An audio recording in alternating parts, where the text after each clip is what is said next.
Así le pasó a un amigo que se creyó ser valiente y no pudo defenderse. 3 balazos le sonaron cuando le hablaron de frente.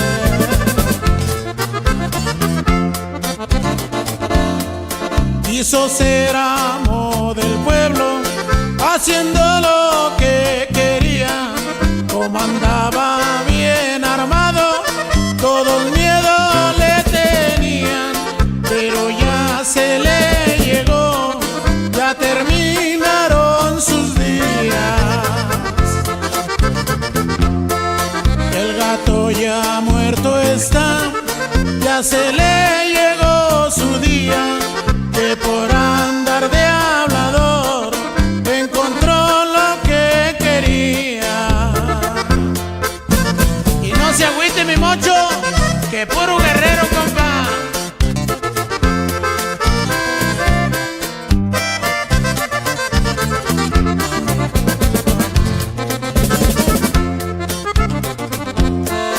Nunca hay que andar de hablador si no tienes el valor.